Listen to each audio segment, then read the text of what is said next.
ओम शांति। आज प्यारे मीठे भगवान की मीठी मुरली मंथन की डेट है 9 सितंबर 2020। तो कल का सबको पॉइंट याद है? इसे याद रखना है, नहीं याद है तो मुरली में सुनिए और उसे ज़रूर ध्यान रखिए। जो पॉइंट आपको टच किया हो ना, उसको याद रखेंगे तभी तो अच्छे स्टूडेंट बनेंगे। भगवान तो टीचर बनकर आया है ना, और टीचर स्टूडेंट से ही खुश होता है ना, सिंसियर स्टूडेंट से। क्रीम स्टूडेंट बनना है ना हमें। तो कल जो बाबा ने बताया था कि अपने दिल पर हाथ रख कर पूछो कि मैं जो सुनाता हूँ, क्या यह सब तुमने पहले कभी सुना था? तो इसे अर्थ सहित अच्छी रीति समझो और खुशी में रहो। सच बात है, भगवान जो ज्ञान सुना रहे थे अनोखा है ना, कि परमात्मा स्वयं आकर इस संस्था के फाउंडर के तन में प्रवेश करके कि दिव्य ज्ञान सुना रहे। वही शास्त्रों वाली मुरली बज रही है, हम सब वही गोपिकाएं हैं। हाँ, हम स्वर्ग रच रहे हैं, अपने संस्कार बदल रहे हैं, और स्वर्ग यहीं इंडिया में स्थापन होगा, दिल्ली ही उसकी राजधानी बनेगी। महाभारत लड़ाई अभी चल रही है, वो गीता ज्ञान अभी चल रहा है। ये सब कितना अद्भुत ज्ञान है ना, क्या कभी सुना था? और ये जो सुन के जो समझ रहे हैं, जो निश्चय कर रहे हैं, उनके जीवन में फिर खुशहाली आ रही है, जो उन्होंने कभी सपने में भी नहीं सोचा था, है ना। फिर बाबा ने प्रश्न दिया था कि ब्राह्मण धर्म में सबसे अच्छी ताकत है क्यों, अर्थात ब्राह्मणों में इतनी ताकत क्यों है। दुनिया में भी सबसे ऊंचा वर्ण कौन है? ब्राह्मण। हाँ, चोटी कहते हैं ना, चोटी के वर्ण है ब्राह्मण। क्यों कहते हैं? क्योंकि जो भी हम शुभ कार्य करते हैं उन्हीं के हाथों से तो करवाते हैं। हाँ, तो ब्राह्मणों की इतना महत्व है, इतनी उनकी पूछ है, तो भगवान भी तो वही कर रहे हैं। हम सब बच्चे बन गए थे शूद्र। हाँ, जैसे ब्राह्मण क्षत्रिय वैश्य शूद्र। तो शूद्र बाबा क्यों कहते हैं? क्योंकि जो विकारों में जाता है ना, वो शूद्र है। वैसे कोई बाबा ने कोई जात पात नहीं बनाई, ये तो हम इंसानों ने अपने मतलब के लिए बना ली है। तो हम सभी 5 विकारों में पूरी तरह से लिप्त थे, तो हम सब बन गए एकदम नीच जाति के। तो बाबा आकर हमें जाति के ब्राह्मण नहीं, कर्मों से ब्राह्मण बना रहे। वैसा ब्राह्मण जो कि देखो, ब्राह्मण के बारे में है कि शुद्ध भोजन खाते हैं, तो वो तो स्थूल चीज़ होगी, खाने पीने की चीज़, शरीर को खिला रहे हैं। मन को क्या, बाबा यहाँ मन के भोजन पे विशेष जोर दे रहे हैं। मन को भी शुद्ध संकल्पों का भोजन देने वाले सच्चे सच्चे कर्म रूपी ब्राह्मण बना रहे बाबा। तो ये बाबा ने कल पॉइंट बनाया था, बताया था। तो हम सब इसको समझे, और आज क्या पॉइंट बोल रहे बाबा, उसको अभी सुनते हैं। बाबा कह रहे हैं कि हर बात में योग बल से काम लो, पिता से कुछ भी पूछने की दरकार नहीं। तुम ईश्वरीय संतान हो, इसीलिए कोई भी आसुरी कर्म न करो। भगवान कह रहे हैं कि तुम बच्चे इतने दिन से मुरली सुन रहे हो, ज्ञान भी चल रहे हो, योग कर रहे हो, तो अभी भी कोई प्रॉब्लम है, तुम्हें किसी के पास जाने की ज़रूरत है? हाँ, मैं तुम्हें खुद में सक्षम बना रहा हूँ।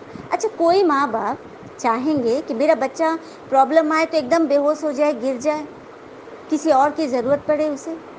बिल्कुल नहीं चाहेंगे। माता पिता तो चाहेंगे कि मेरा बच्चा अपने आप में एकदम शक्तिशाली रहे, मेरा बच्चा अपने आप गिरे और उठे, किसी के सहारे की ज़रूरत नहीं। क्योंकि यदि हम सहारा लेंगे तो जिंदगी भर बैसाखी लिए खड़े रहेंगे, कभी हम अपने पैर पर खड़े नहीं होंगे। इसीलिए बाबा कह रहे कि किसी के पास भी जाने की दरकार नहीं, क्योंकि तुम्हें मैंने सारी बातें बता दी है, समझा दी है, सब कुछ तुम्हारे पास है। तो रिकॉल करो अपने आप से, अंतर्मुखी बनो, अपने अंदर अंदर के सागर में गोते लगाओ।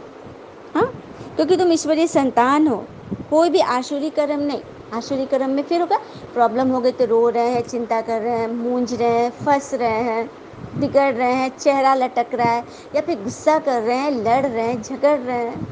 बिल्कुल नहीं, ये सब आसुरी वृत्ति है। इससे हमें अब ऊपर उठना है। प्रश्न है, तुम्हारे इस योग बल की करामात क्या है? तो उत्तर, यही योग बल है जिससे सब कर्मेंद्रियां वश हो जाती है। योग बल के सिवाय तुम पावन नहीं बन सकते।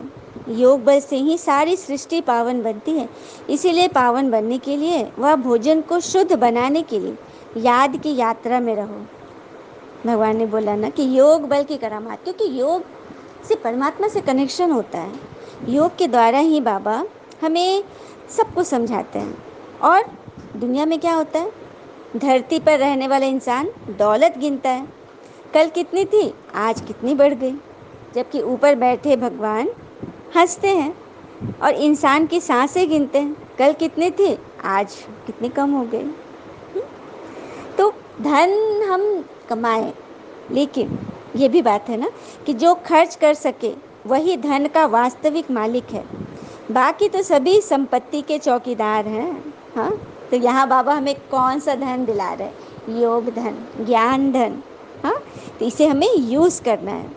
भोजन बनाते समय भी अच्छे अच्छे संकल्पों से, गुड वाइब्रेशन से युक्त होकर भोजन बनाएं। क्योंकि अब जैसे कोई बच्चा थोड़ा गलत रास्ते पे हो गया, मतलब संग कुसंग का रंग लग गया है, या कोई बीमार है, हाँ, किसी को और तरह की प्रॉब्लम, क्योंकि दुनिया में हर एक वैरायटी के प्रॉब्लम्स हैं, सभी के अपने अपने हैं। हाँ, तो भोजन सबसे सबसे ज़रूरी है। यदि भोजन हम शुद्ध लेंगे ना, तो हमारे विचार शुद्ध होंगे, और विचार शुद्ध होंगे तो हमारे फिर बोल और कर्म शुद्ध होंगे, और फिर उससे हमारा पुण्य जमा होगा।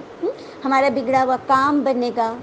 ये करके देखो, क्योंकि यदि अंदर पवित्रता होगी ना, तभी तो पवित्रता के सागर की पावर को हम कैच करेंगे, उस उनकी फ्रिक्वेंसी से खुद को मैच करेंगे। तो युक्ति से चलो और नम्रता से व्यवहार करो। नम्रता बहुत मीठा दैवी गुण है। विनम्र हो, क्योंकि कहते हैं ना, नम्रता का कवच धारण कर लिए तो कोई विघ्न आएगा ही नहीं। कवच पहनने से तो तीर भाले नहीं लगेंगे ना।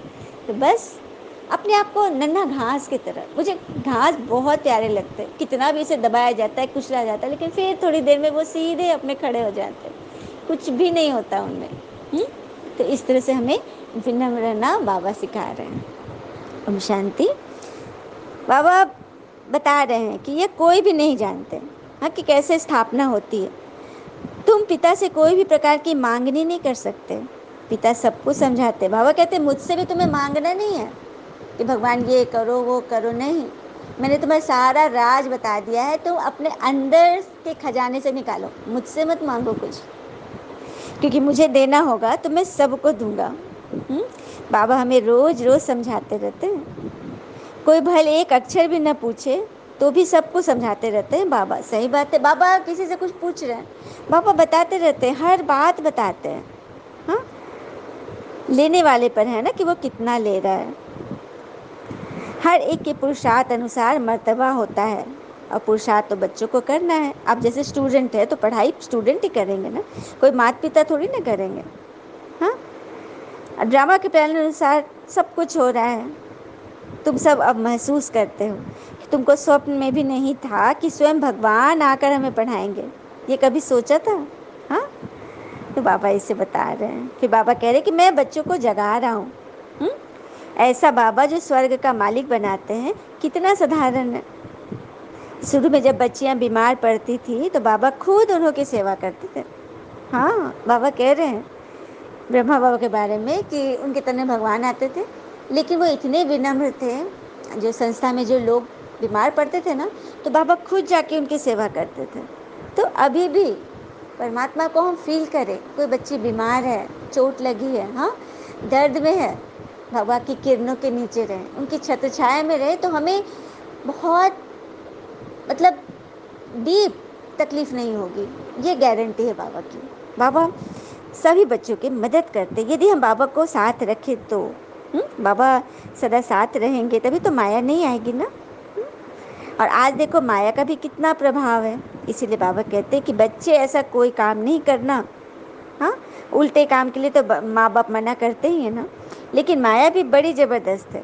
भूले चुके भी पिता को मत, कुछ भी करे लेकिन भगवान को नहीं भूलना, बाबा बार बार कह रहे हैं ना। फिर आगे बाबा बोल रहे हैं,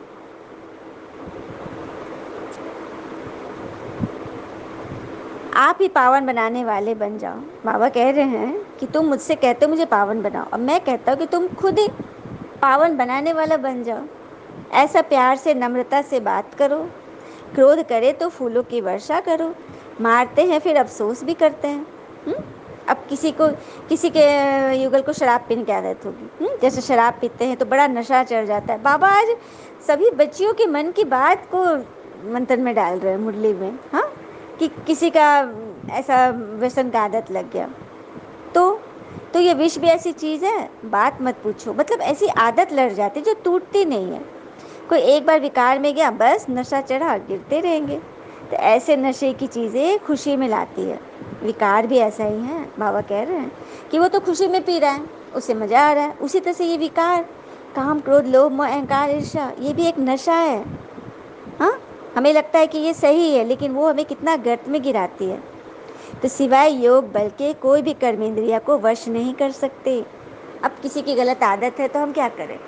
योग करें और अपने कर्मेंद्रियों को वश करें, क्योंकि हमारे मन में संकल्प चल रहे हैं। मन भी एक कर्मेंद्रिय है, लेकिन सूक्ष्म है, न दिखाई देने वाली। मन, बुद्धि, संस्कार। हाँ, तो मन को हम कैसे वश करेंगे? यह सोचे कि जो भी है ड्रामा में फिक्स है, इनका ऐसा पार्ट है, लेकिन मैं इसके बारे में चिंता नहीं करूँगी। मैं इनके लिए शुभ सोचूंगी और इनके साथ और ही अच्छा व्यवहार करूँगी। और जब वो शांत हो ना, तो मीठे से अपनी बात बोलूँगी, बिल्कुल शांति से, और बाबा को आगे रख दूँगी कि बाबा तुम बात करो ना। हाँ, इस तरह से। हाँ, तो ये योग बल हमारे हर, मतलब हर बात का हमें ये राह दिखाएगी, हर चीज़ में हमें ये फंसने से बचाएगी। तो हमें उसका उपयोग करना है ना, तो उसके लिए भोजन में बहुत पवित्रता चाहिए, है ना। हमें चाहिए सब कुछ। किसी का कोई बिजनेस नहीं चल रहा है, कोई दुकान नहीं चल रहा है, कोई और किसी का कुछ भी, कोई ब्यूटी का कोर्स किया हुआ है, बहुत तरह की आत्माएं हैं। तो उसके लिए अब आत्माएं इतना आगे बढ़ रही हैं, क्यों बढ़ रही है, कैसे बढ़ रही है, इस पर विचार करो ना। हाँ, घर में सब लोग खाते हैं, हम नहीं खाए, हम तो अपने अंदर न डालें ना, क्योंकि हम तो बाबा के बच्चे हैं ना। पक्के बच्चे बनना है तो ये तो करना पड़ेगा ना। हाँ, तो यही बात है। अच्छा, मीठे मीठे बच्चों प्रति भगवान की नमस्ते। हम बच्चों की भी प्यारे शिव पिता को नमस्ते। और बाबा दिल से सभी आत्माओं की तरफ से आपको very very very good morning. धारणा के लिए मुख्य सार है, पहली पॉइंट, जैसे पिता बच्चों की सेवा करते हैं, कोई अहंकार नहीं, ऐसे फॉलो करना है। पिता की श्रीमत पर चलकर विश्व की बादशाही लेनी है, रिफ्यूज नहीं करनी है। भगवान कह रहे कि मैं तो विश्व की बादशाही देने आया हूँ, तो मेरे नियम पे चलना है, रिफ्यूज मत करो, छोड़ो मत इसको। ये कल्प में चारों युग के बाद तुम्हें पहली बार मिला है। हाँ, इसे लेने से इनकार मत करो, क्योंकि तुम्हारे अंदर ही वो चीज़ है। कभी कभी ऐसा होता है ना कि बाबा ने हमारे अंदर डाल के रखी है। जैसे हम शांति के लिए, प्रेम के लिए, खुशी के लिए औरों पर डिपेंडेंट हो जाते हैं। हाँ, कि फलाना मुझसे अच्छे से बात करे तो मैं खुश रहूँ। हाँ, तो बाबा ने सब कुछ अंदर डाला है, लेकिन हम देख ही नहीं रहे हैं, खोज ही नहीं पा रहे हैं। जो हमें ये कहानी बहुत अच्छी तरह से क्लियर करेगी।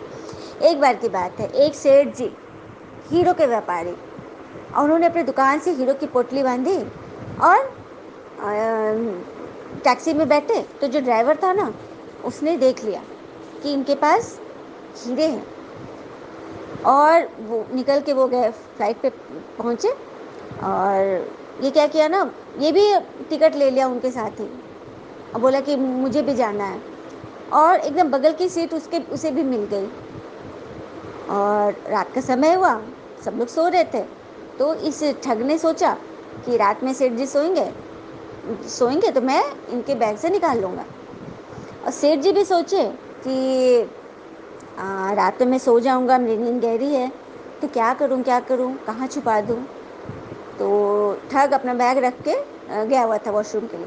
तो उसने क्या किया, सेठ जी ने इसके ठग में रख दिया, मतलब इसके बैग में रख दिया।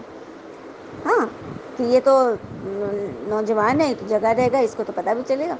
और ये सोचकर वो निश्चिंत से सो गया। और इधर रात हुई और वो ठग पूरा उनके बैग खोजने लगा, उसको मिला ही नहीं। रात भर मतलब खोजा, नहीं मिला। तो सुबह उठकर सेठ जी, आ, हाँ, और कुछ पल के लिए उसे नींद आ गई थी। तो सेठ जी को नींद खुली और फिर उनके उसके बैग से उन्होंने निकाल लिया। तो फिर उन लोग का जो टाइम हुआ, ये लोग लैंड किए नीचे और चलने लगे। तो वो ठग सेठ जी से बात कर रहा है कि सेठ जी, मैं आपसे एक बात पूछना चाहता हूँ। और फिर उसने अपनी असलियत बताई कि मैं एक ठग हूँ, मैं आपके साथ इसमें सफ़र में इसलिए आया था कि मैं आपके हीरे ले लूँ। लेकिन मुझे एक बात बता दीजिए, आपने हीरे रखे कहाँ थे? क्योंकि मैंने आपको अपने बैग में डालते देखा था। तो सेठ जी पूरा मुस्कुराने लगे, बोले कि सो एक्चुअली वो हीरे मैंने तुम्हारे बैग में रख दिया था। अब तो इसका माथा पकड़ लिया कि ये मैंने क्या किया। तो यहाँ कहानी किसकी? हम बच्चों की है। हमारे अंदर ही सब कुछ डली हुई है और हम बाहर बाहर घूम रहे हैं, खोज रहे हैं कि कोई मुझसे अच्छे से बात करे, कोई मुझे प्रेम दे, कोई मुझे खुशी दे। नहीं, मेरे पास सब कुछ है, हम अपने अंदर ढूंढे उसे और उसे बाहर निकालें। हाँ, अब बाबा को कभी रिफ्यूज नहीं करें, है ना। दूसरी पॉइंट है, पिताओं के पिता जो सबसे ऊंचे हैं, बिलवेड हैं, उन पर जीते जी निछावर जाना है। मतलब सभी के पिता हैं वो। ज्ञान चिता पर बैठना है, कभी भूले चुके भी बाबा को उल्टा कर्म अब से नहीं करना है। हाँ, भूले चुके भी नहीं करना है। फिर बाबा ने वरदान दिया, मास्टर ज्ञान सागर बन, ज्ञान की गहराई में जाने वाले, अनुभव रूपी रत्नों से संपन्न भव। मास्टर ज्ञान सागर बन, ज्ञान की गहराई में जाने वाले, अनुभव रूपी रत्नों से संपन्न बनो। अर्थात जो बच्चे ज्ञान की गहराई में जाते हैं वे अनुभव रूपी रत्नों से संपन्न बनते हैं। एक है ज्ञान सुनना और सुनाना, दूसरा है अनुभवी मूर्त बनना। अर्थात भगवान कह रहे हैं कि जो बच्चे ज्ञान की गहराई में जाते हैं तो अनुभव रूपी रत्न उन्हें मिलती है। हाँ, तो एक तो है ज्ञान सुनना और सुनाना और दूसरा अनुभवी मूर्त बनना। दोनों दो चीज़ है। एक है कि ज्ञान अच्छा लग रहा, हम सुने और सुना दिए, लेकिन धारण कुछ नहीं हुआ। अनुभवी सदा अविनाशी और निर्विघ्न रहते हैं। जो सच्चे अनुभवी बनते हैं ना, उनकी खुशी विनाशी नहीं होती है कि छोटी सी बात में फंस गए, चेहरा लटक गया। हाँ, निर्विघ्न रहते हैं, कोई विघ्न उन्हें फंसा। क्या हुआ, सामने वाले आत्मा ने कुछ ऐसा बोल दिया तो उसे आपकी स्थिति कैसे बिगड़ गई, मन स्थिति? क्या आप इतने कमज़ोर हो? बाबा ने आपको इतना कमज़ोर बनाया है? हाँ, बाबा तो सबको बराबर ज्ञान सुना रहे हैं। अनुभवी के आगे माया की कोई भी कोशिश सफल नहीं होती और अनुभवी कभी धोखा नहीं खा सकते। इसीलिए अनुभवों को बढ़ाते हुए हर गुण के अनुभवी मूर्त बनो। मनन शक्ति द्वारा शुद्ध संकल्पों का स्टॉक जमा करो। मनन शक्ति, बाबा ने जो हमें ज्ञान रतन दे दिए, अब ये हमारे ऊपर है ना कि हम इसे कितनी बार ही पढ़ें और उसमें से नए नए पॉइंट्स को मतलब धारण करें, रिवाइज करें, है ना। तभी तो शुद्ध संकल्पों का स्टॉक जमा होगा। स्लोगन, फरिश्ता वह है जो देह के सूक्ष्म अभिमान के संबंध से भी न्यारे हैं।